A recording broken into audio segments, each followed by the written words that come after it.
What's up, everyone? This is Paul Garcia of Project Spurs, here to kind of break down the Danilo Gallinari waiver by the Spurs on Friday, July 8th.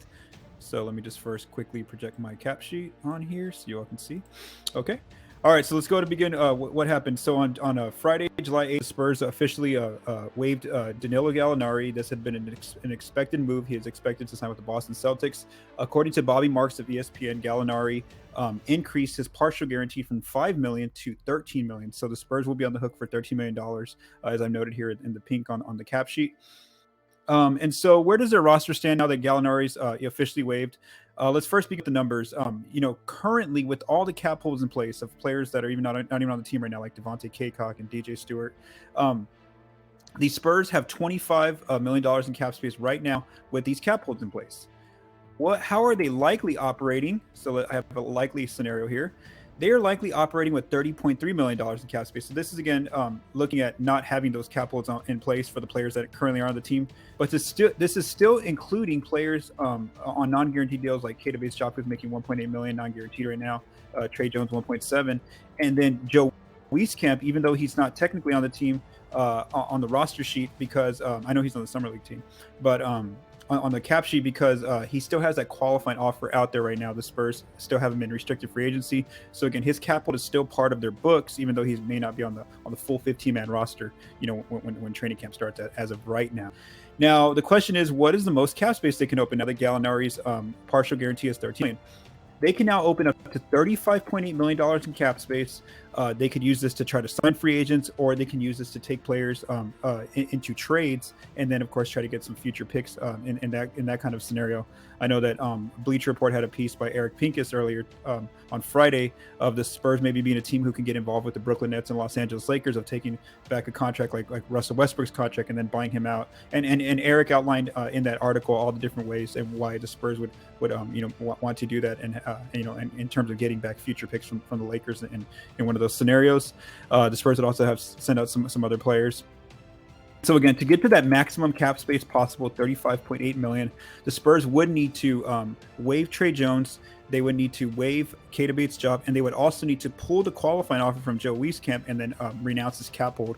So then he would be an unrestricted free agent, and then that's how they would get to that number of $35.8 million. Now, in all these scenarios, this is assuming that Gorgui Dieng is signing for the veteran minimum, which his minimum is more than $1.8 million, but on the cap sheet it comes in at $1.8 million. So again, he hasn't officially signed yet, and not until he signs should we know the actual number. So we're kind of waiting on that number. But if it's for the minimum for Gorgui Dieng, then then yes, they should be able to open up maximum of $35.8 million in cap space. As far as another question I've been getting is, what happens if the Spurs don't spend this cap space? What if, to sign free agents? What if they don't, trade for players?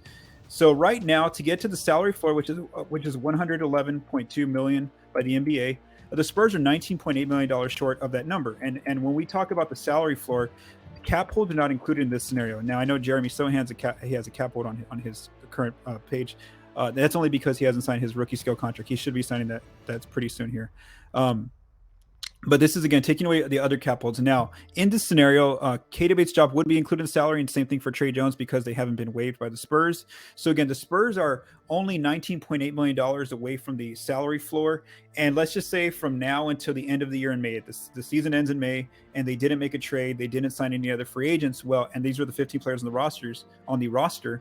Well, what happened is that $19.8 million would be divided amongst those 15 players. So they might see basically like a bonus at the end of the season of like $1.3 million.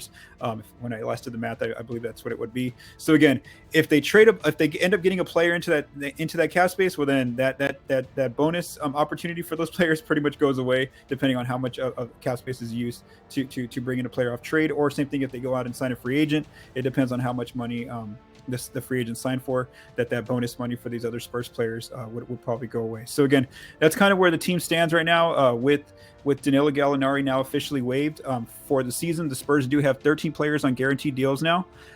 They have 2 players on non-guaranteed deals in Bates-Diop and Jones. And then, so that's a 15 man roster right now. They can still add up to 5 players in the offseason. So we may see them sign some Exhibit 10 players to training camp contracts later on, like in September or October. And they can have up to 20 players on the roster in the offseason. But by the time opening night gets here in October, they do need to be down to this 15-man roster of 15 players on NBA contracts and then 2 players on two-way contracts. And right now, the expectation is that Dominic Barlow is going to sign one of those two-way spots, so they should have a vacant one, but he hasn't officially signed just yet. So again, that's kind of where the Spurs stand in terms of their salary page now that Danilo Gallinari has been officially waived.